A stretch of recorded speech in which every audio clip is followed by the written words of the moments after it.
95% of our life is coming from the programs of life, how to live life that we get in the first 7 years of life. And that's why poor people stay poor and rich people stay rich. The movie The Matrix is not science fiction. It's a documentary. Every human, and it's a fact, every human first 7 years is download hypnosis. The brain of a child under 7 is in a lower vibrational frequency. When you put wires on a person's head, you read electroencephalograph, reading brain activity. A child below 7 has a lower vibration than consciousness. It's called theta.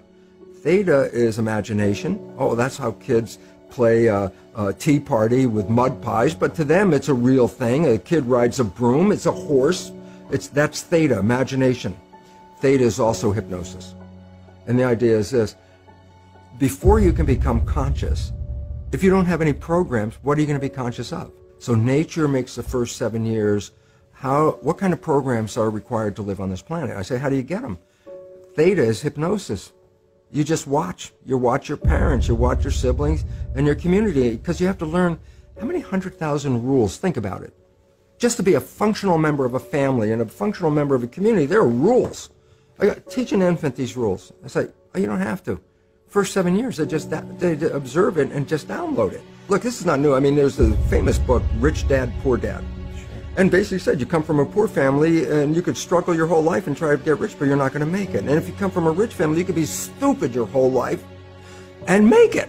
Not because it was thinking, but it was unconscious behavior that was downloaded from rich families into kids, which is unconscious. So they're making the right moves unconsciously. If they engage their conscious mind, then they look stupid, but it's unconscious. And that's the same thing with poor people. Poor people have beliefs from the family. Oh, you can't make it, life's a struggle, things are hard, who do you think you are? And if that's the program you get, then 95% of the day you will sabotage yourself. And that's why poor people stay poor and rich people stay rich, because the programming. 95% of our life, is a fact, comes from those programs in the subconscious. Every day, only about 5% of their life are you using conscious, which is creative. 5%. So your life is being lived, even though you think you're living your life. Exactly, and you don't see it because it's called subconscious, below conscious. And the Jesuits, for 400 years, they were boasting, and people didn't understand. They say, give me a child until it's 7 and I will show you the man. They've been saying that for 400 years because they knew 7 years was the program period. And 95% of your life after that will be whatever that program is. So you don't have to try and think about what happened. I just say, look at your life. The things you like that come into your life come in because you have a program that supports them. But anything you struggle with, work hard at, put a lot of effort into making it happen, why you're working so hard, inevitably you have a program that doesn't support that conclusion and you're trying to override the program.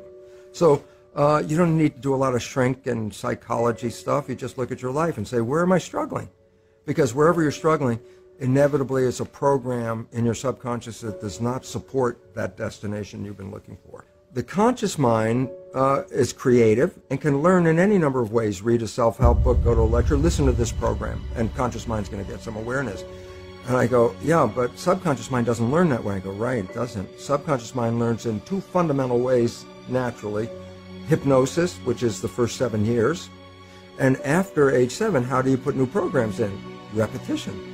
Practice. You want to drive a car, you didn't learn how by just getting in the seat and put the key in. You had to practice driving a car. You want to learn the alphabet. How many times did you go from A to Z? Try to go to A to Z before you can complete it. And once you completed it, you didn't have to go back and do it again. So 2 phases. You want to train the subconscious mind. Hypnosis. Repetition. I like the last one because there's a new phrase that's bandied about called fake it till you make it. Meaning, if you're not a happy person, I say, you want to be a happy person? Then repeat all the time, I'm happy, I'm happy.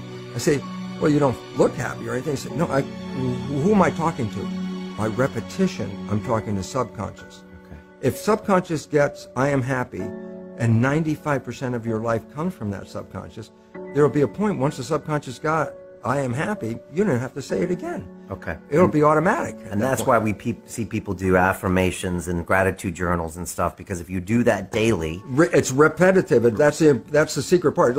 Putting a sticky note on the refrigerator is more like a suggestion, but it's not a repetition. So it doesn't work very well. But you have to do, repetition is a habit. It's making habit. So you got to do something religiously in a sense of repeating it to make it work.